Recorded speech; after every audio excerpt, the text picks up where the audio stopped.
আর কবর খুব একাকিত্বের জীবন। আসলে মৌতের যে যন্ত্রণার কথা আমরা বলি না, এটা সবচেয়ে বড় বিষয়টা কি জানেন? এর শারীরিক কষ্ট তো আছেই, এই যে দুনিয়ার সবার থেকে বিচ্ছেদ, এটাই হচ্ছে যন্ত্রণা। সবার থেকে বিচ্ছেদ না, সবার থেকে বিচ্ছেদ হয়ে চলে যেতে হয়, এটাই সবচেয়ে বড় যন্ত্রণা। মানুষ একা থাকতে চায় না। জেলখানায় যে মানুষকে বন্দি করে রাখে না, ওই একাকিত্বের কষ্টে মানুষ ভোগে। একা একা, আমি একা, কেউ নেই আমার সাথে, এটাই। এর উপর যদি আবার টর্চার করা হয়, রিমান্ড দেওয়া হয়, তাহলে কি অবস্থাটা হবে বোঝেন। এই হলো কবর, এই হলো কবর। একটা ঘটনা বলে শেষ করে দেই, যে একজন ব্যক্তি মারা গেছেন, আর মুসা আলাইহিস সালামের সময় মানে বানু ইসরায়েলের কোনো এক নবী, আমি ঠিক নাম বলতে পারবো না যে কোন নবী, কারণ নামটা হাদিসে আসে নাই, কোনো একজন নবী আল্লাহর কাছে দোয়া করছেন, আল্লাহ মৃত মানুষের সাথে আমার একটু কথোপকথন করায় দাও। আমি জাস্ট একটু কথাবার্তা বলতে চাই যে মৃত মানুষটা কেমন আছে বা তাদের অবস্থাটা কি, আমি জানতে চাই। তো আল্লাহ পাক সেই ব্যবস্থা করে দিলেন। তিনি একটা কবরের কাছে গিয়ে দাঁড়ালেন, একজন মৃত মানুষ উঠে আসলেন। এটা সায়েন্স বিশ্বাস নাও করতে পারে, আমাদের কোনো মাথা ব্যথা নেই, ঠিক আছে? তো এবার তিনি তাকে জিজ্ঞাসা করছেন যে তুমি কেমন আছো, তুমি কেমন আছো, এই মুর্দাকে জিজ্ঞাসা করছেন। তিনি বলছেন যে আজকে থেকে প্রায় 500 বছর আগে আমার মৃত্যু হয়েছে। এই ব্যক্তি বলছেন আজকে থেকে প্রায় 500 বছর আগে আমার মৃত্যু হয়েছে, এখন পর্যন্ত আমার গা থেকে, আমার আত্মা থেকে মৌতের যন্ত্রণা দূর হয় নাই। লা ইলাহা ইল্লাল্লাহ। তো এই হচ্ছে অবস্থা। আমরা ব্যক্তিগত চিন্তাটা আগে করি, নিজের ফিকির, নিজের কবরের ফিকির, নিজের এলেম, নিজের আমল, নিজের পরিবার, নিজের রিজিক। যাদের জন্য হারামে যাচ্ছেন, কেউ সাথে যাবেন, কেউ সাথে যাবে না, না আপনার গার্লফ্রেন্ড, না আপনার বউ বাচ্চা, কিচ্ছু না। এগুলো তো শুধু মায়ার বাঁধন, মায়ার বাঁধন না, মায়ার বাঁধন। যদি এগুলো নেয়ামত হয় আলহামদুলিল্লাহ, যদি এগুলো দুনিয়াতে আপনার ফিতনা সৃষ্টি করে, আপনি আসহাবুল কাহফ হয়ে যান। কথা বুঝতে পারছেন না? এরপরে যদি সামর্থ্য হয়, আল্লাহ পাক আপনাকে জ্ঞান দেন, আপনাকে পলিটিক্যাল পদ দেন, ইকোনমিক সেকশনে জ্ঞান দেন, ইত্যাদি ইত্যাদি, আপনাকে আল্লাহ যে সেকশনে রাখবেন সেখান থেকে দিনের খেদমত করবেন, পারবেন না ইনশাল্লাহ? ডক্টর হয়েছেন, রোগীদের ফিস কমায় দেন, ট্রিটমেন্ট ইজি করে দেন। হ্যাঁ, ডক্টর হন, একজন ভালো ডক্টর হন, কসাই হন। ইঞ্জিনিয়ার হন, একজন সৎ ইঞ্জিনিয়ার হন, চোর হন। আপনি যেখানে থাকবেন সেখান থেকেই আপনি খেদমত করতে পারবেন। সবাইকে আলেম হতে হবে জরুরি না, সবাইকে দায়ী হতে হবে জরুরি না, এবং সবাই এটা হতেও পারবে না। এভাবে জাতি গঠন হয় না। আগে বলছি, বিভিন্ন সেকশনে মানুষ আমাদের লাগবে, এবং প্রত্যেকটা সেকশনেই তাওহীদপন্থী ইমানদার মানুষ লাগবে।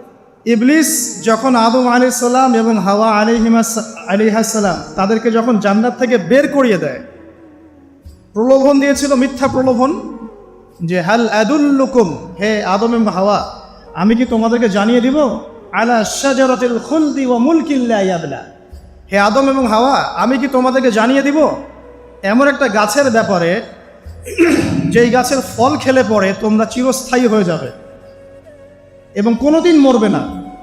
এই যে চিরস্থায়িত্বের টোপ আর অমরত্বের টোপ, এই দুইটা টোপ দিয়ে আমাদের পিতামাতাকে ইবলিস জান্নাত থেকে বের করে দিয়েছে। এখন পৃথিবীতে যত মানুষ পথভ্রষ্ট হচ্ছি আমরা, আমাদের এই দুইটা খাসলতের কারণে। আমরা অমরত্ব আশা করছি, আমাদের চলাফেরা দেখলে মনে হয় আমরা মরবো না, পরকালীন কনসেপ্ট বাদ। একটা হচ্ছে চিরস্থায়িত্বের টোপ, ক্ষমতা, এই যে ক্ষমতার দাপট, এই দুটো আমাদেরকে কিন্তু পথভ্রষ্ট করছে। ঠিক একই অস্ত্র ছিল ইবলিসের। সূরা আরাফ পড়ে দেখেন, আমি কোনো কিছু বানিয়ে বলছি না। তখন আল্লাহ পাক বললেন যে ইয়া বানি আদম, হে বনু আদম, আদমের সন্তান যারা আছো, আমাদেরকে আল্লাহ পাক বলছে তোমরা শোনো, লা ইয়াফতিনান্নাকুমুশ শাইতান, শয়তান যেন তোমাদেরকে ফিতনায় না ফেলতে পারে। কামা আখরাজা আবাওয়াইকুম মিনাল জান্নাহ, ঠিক যেমন করে তোমাদের পিতামাতাকে শয়তান জান্নাত থেকে বের করে দিয়েছে।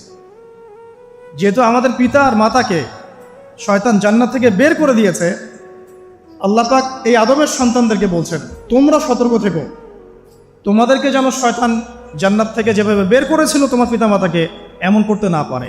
আর কি করতে না পারে? ইয়ানজিউ আনহুমা লিবাসাহুমা লিউরিয়াহুমা মিন সাওয়াতিহিমা, পড়ে দেখেন সূরা আরাফ।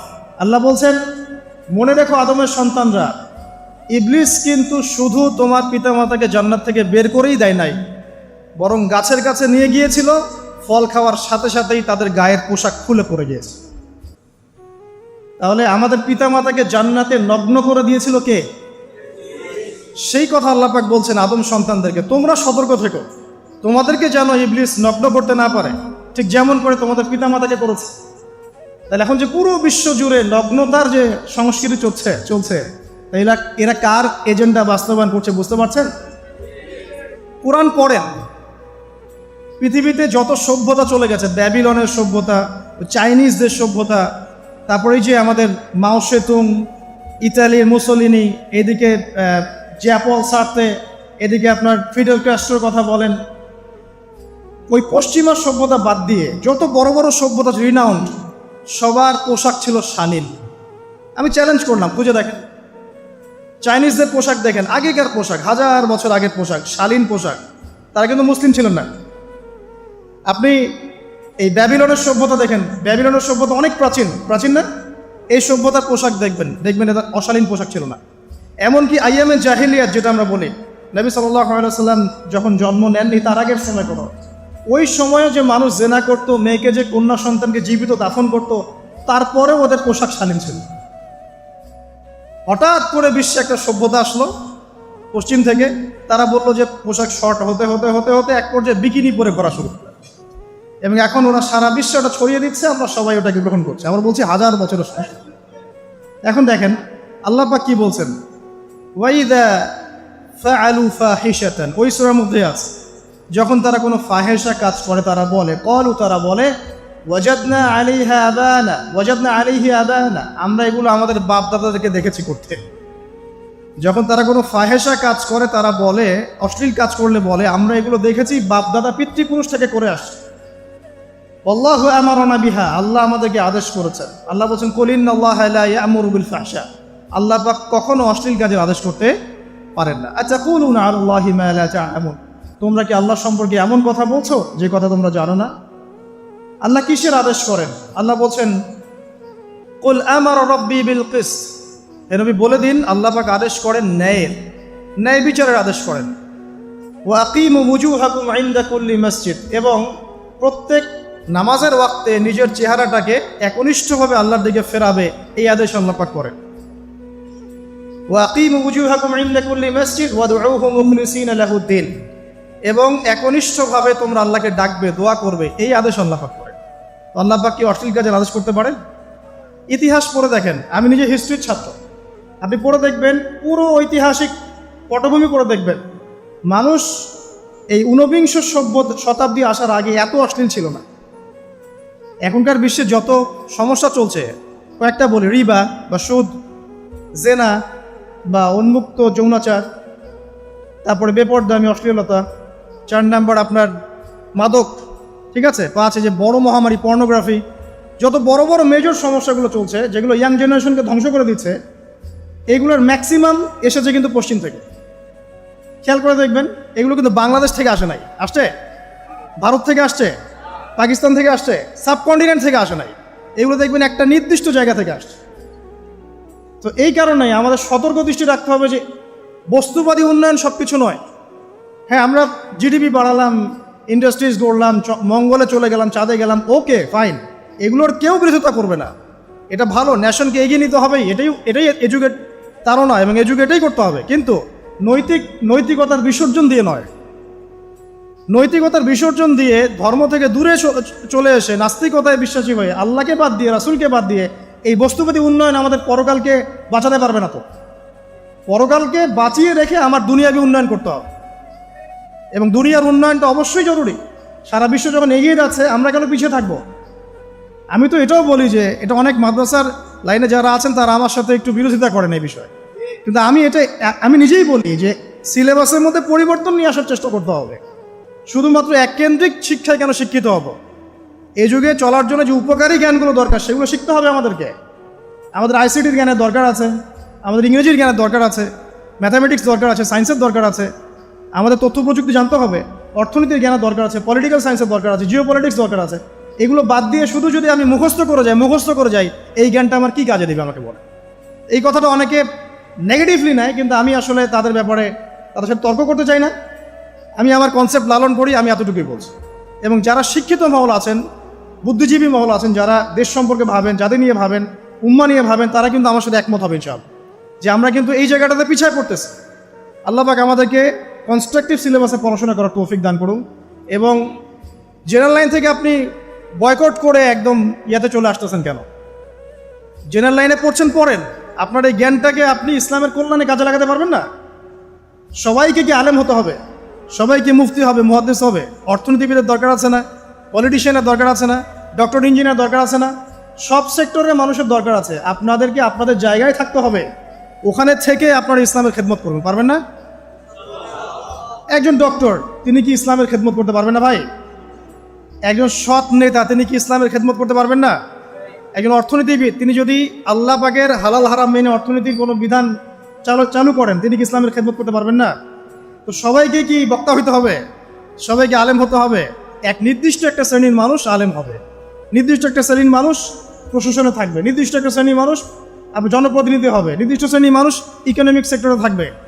এইভাবে আমরা একটা জাতি গঠন করব, এবং সবাই হবে উভয় দিকে শিক্ষিত।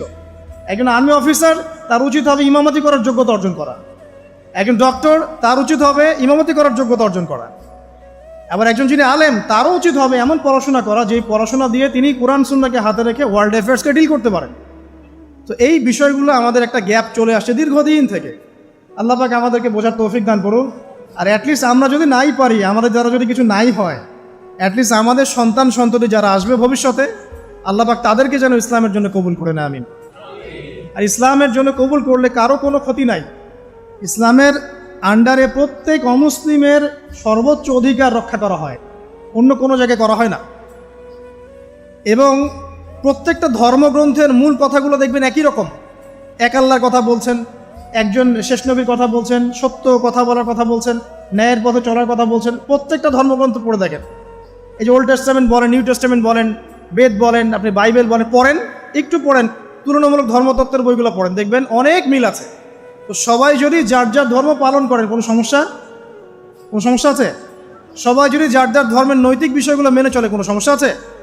এই সহজ সরল কথাগুলো আমরা জনগণকে বোঝাতে ব্যর্থ হচ্ছি। এই সুযোগ নিয়ে এক শ্রেণীর মানুষ এক দলকে আরেক দলের বিরুদ্ধে লাগিয়ে দিচ্ছে, স্বার্থ খুঁজে, নিজের স্বার্থে, দুনিয়ার স্বার্থে, এবং ওই যে বললাম একটা সভ্যতার কথা, ওদের স্বার্থে শান্তিপূর্ণ একটা জনসমষ্টির মাঝে ফাসাদ লাগিয়ে দিচ্ছে উদ্দেশ্যপ্রণীতভাবে কিছু মানুষ।